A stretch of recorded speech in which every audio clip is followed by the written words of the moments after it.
Jusqu'à 9h, Good Morning Business. Il est 7h44 et nous sommes avec Romain Mullier, le président de Pickwick Toys. On pourrait dire que vous aviez notamment repris les magasins Toys R Us et que vous avez 45 magasins en France, mais vous êtes aussi ce matin là en tant que président de la Fédération des commerces spécialistes des jouets. Merci d'être là ce matin parce que vous allez tenir votre conférence de presse tout à l'heure. Et il y a plein de sujets avec vous. D'abord sur l'année qui s'est écoulée. Plutôt une bonne année pour le jouet, alors qu'on avait pu craindre qu'avec les difficultés de faire venir des produits, notamment de Chine, le renchérissement des coûts, ça aurait pu être une année difficile. Vous avez traversé la tempête. Alors on a traversé la tempête, on a fait la saison, comme on dit chez nous, et tout à fait, on a fait une bonne, voire très bonne année, qui est à plus 1 au niveau global. Et qui est un peu inespéré. Hein. Alors c'est inespéré, en fait c'est un rattrapage, puisqu'il y a eu une très bonne année sur le jouet l'année dernière, qui n'a pas profité au secteur des spécialistes, parce que dû aux contraintes gouvernementales, les fermetures au mois de novembre, et décembre font 50% du chiffre d'affaires, donc on n'a pas pu profiter de cette croissance. Et il y a un effet de rattrapage où les spécialistes ont cette année rattrapé leur part de marché et fait une très bonne saison. Alors comment vous voyez l'année 2022 ? Parce que les problèmes vont arriver peut-être maintenant. Alors, effectivement, on a fait une très bonne année pour plusieurs raisons. La première, c'est qu'on a eu de la disponibilité. Avec les fabricants, on a réussi à limiter les retards de livraison et les ruptures. Donc, on a eu des produits disponibles pour les clients. On a contenu les prix avec des promotions. C'est-à-dire qu'une grande partie des produits des promos, des tracts de Noël, des catalogues ont été au même prix que l'année dernière. Donc, on a réussi à contraindre cette pression sur les prix que toute pénurie de matières premières ou de produits finis provoque. Mais c'est un effort que les fabricants et les distributeurs ont fait qui ne pourra pas être reconduit en totalité l'année prochaine. Donc, ça veut dire que comme Michel-Édouard Leclerc, vous dites 2022, ça sera l'année de la hausse des prix.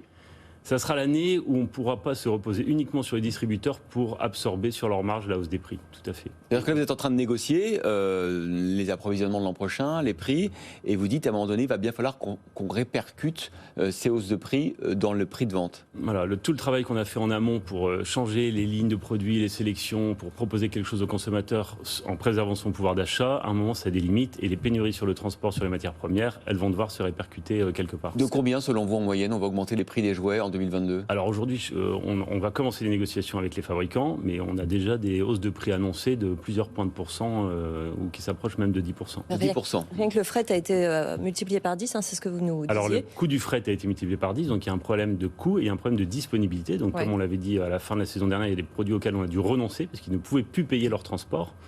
Et souvent, on pense que ça concerne les produits d'import, qui représentent la majorité des jouets vendus, et que c'est au bénéfice des produits plus locaux, européens ou français. Mais il ne faut pas oublier que les fabricants français ont besoin de matières premières qui, elles aussi, viennent de l'import.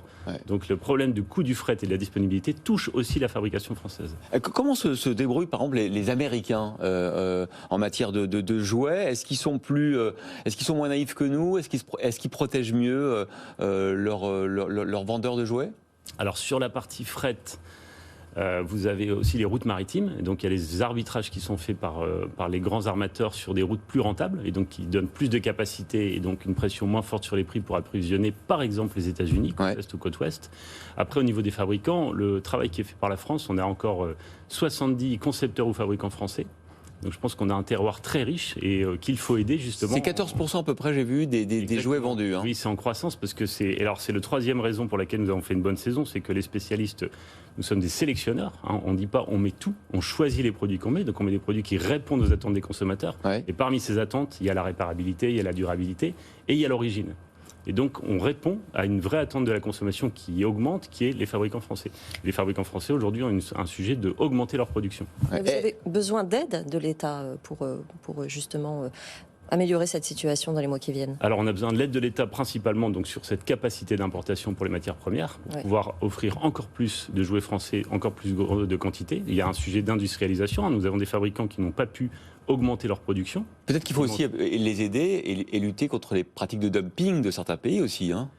Alors les pratiques de dumping, oui, il y a du dumping de disponibilité, mais il y a aussi du dumping de taxes. Vous avez encore des fabricants qui mettent sur le marché français des produits via des plateformes qui ne répondent pas aux normes et qui ne... Ça, c'est des problèmes de normes, là, pour le coup. Hein. Exactement. Ouais. Et là, les spécialistes, et je pense que c'est la troisième raison pour laquelle nous avons réussi une saison, c'est que nous sommes des sélectionneurs et nous avons une politique 100% de normes CE sur nos produits, qui est faite et qui est contrôlée par l'État.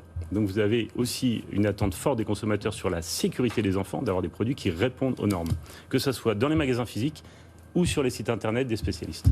Je rappelle que c'est quand même 2000 magasins, hein, le secteur du jouet en France, que vous représentez ce matin. Bon, Romain Mullier, on peut quand même pas, on peut pas avoir un Mullier sur le plateau sans poser la question des grandes manœuvres dans le secteur de la grande distribution. Carrefour Auchan, est-ce que les discussions continuent ou pas? Écoutez, sincèrement, je ne peux pas vous dire. Non. Bon, mais on a vu quand même que l'actionnariat familial, l'association familiale, elle avait plutôt envie qu'on continue de discuter par rapport au management qui d'ailleurs depuis a été changé. Vous faites partie de ceux qui avaient envie quand même qu'on discute, non? Je pense que nous sommes des acteurs actionnaires long terme et que nous avons envie d'accompagner la transformation des entreprises pour leur pérennité, mais après je ne peux pas vous en dire plus sur ce sujet-là. Je comprends très bien. En tout cas, merci Romain Mullier, président de Pickwick Toys et président de la Fédération des commerces spécialistes des jouets, d'avoir été l'invité de Good Morning Business.